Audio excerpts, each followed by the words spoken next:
रामपुर गांव में टूनी नामक एक गर्भवती चिड़िया की अचानक सड़क पार करते समय मौत हो गई थी, जिस वजह से वो एक भूतिया चिड़िया की आत्मा बनकर आसपास के इलाकों में भटकने लगती है। वो जब भी किसी परिवार को देखती थी तो वो बहुत दुखी हो जाती थी।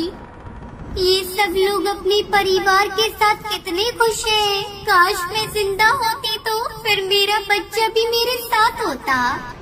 एक रात टुनटुनी नाम की एक चिड़िया अपने दोस्तों के साथ पिकनिक मनाने एक बड़े से जंगल में जाती है, लेकिन वहाँ रास्ता भटक जाती है और अपने दोस्तों से बिछड़ जाती है। अरे मैं तो रास्ता भूल गई हूँ। अब मैं इस जंगल से बाहर कैसे निकलूंगी? अब तो रात भी होने वाली है, मुझे बहुत डर लग रहा है।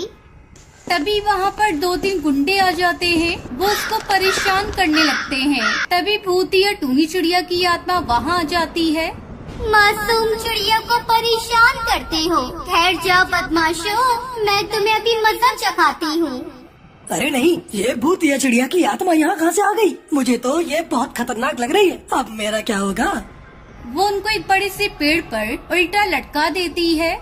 अब तेरी सजा है कि तू उस पेड़ पर 2 दिन तक उल्टा लटका रहे, तभी तेरी अकल ठिकाने आएगी।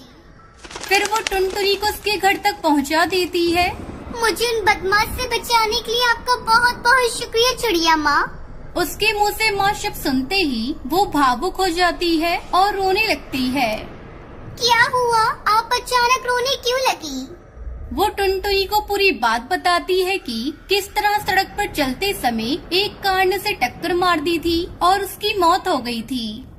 आपके साथ बहुत बुरा हुआ। देखिए, मेरी माँ बचपन में ही मुझे छोड़कर भगवान के पास चली गई थी, इसलिए आज से आप मेरी माँ बनकर मेरे साथ मेरे घर में रहेंगी।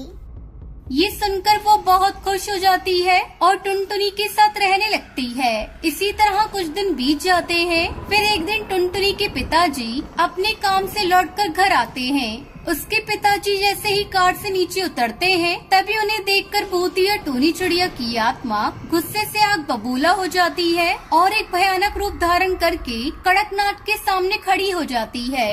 बाप रे बाप, मेरे घर में इतनी खतरनाक भूतिया चिड़िया की आत्मा क्या कर रही है और ये इतने गुस्से से क्यों देख रही है? लगता है मुझे जिंदा नहीं छोड़ेगी। आज तेरी जिंदगी का आखिरी दिन है। मैं तुझे तेरे जुर्म की सजा दूंगी। अब तुझे मुझसे कोई नहीं बचा सकता। लेकिन मेरी गलती क्या है? आखिर आप मुझे क्यों मारना चाहती हो?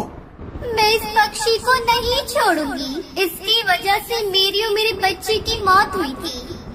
कड़कनाथ सेठ को याद आता है कि कुछ साल पहले उसकी कार से एक चिड़िया का एक्सीडेंट हुआ था। मुझे माफ कर दीजिए, जिस दिन मेरी कार से आपका एक्सीडेंट हुआ था उस दिन मेरी कार का ब्रेक फेल हो गया था, जिस वजह से मैं कंट्रोल से बाहर हो गई थी। उस एक्सीडेंट में मैं भी पूरी तरह घायल हो गया था और मैं पूरे दिन तक अस्पताल में बेहोश पड़ा था। अब आप जो चाहें मुझे सजा दे सकती हैं। मुझे भी माफ करना। मैं इतने सालों से अपनी मौत का बदले की याद में तड़प रही थी, लेकिन आप तो निर्दोष हैं। मैं समझ गई कि वो सब एक हादसा था, आपने कुछ नहीं किया। इस तरह भूतिया टूनी चिड़िया की आत्मा टुनटुनी को माँ का प्यार देती है और उसके साथ हंसी खुशी रहने लगती है।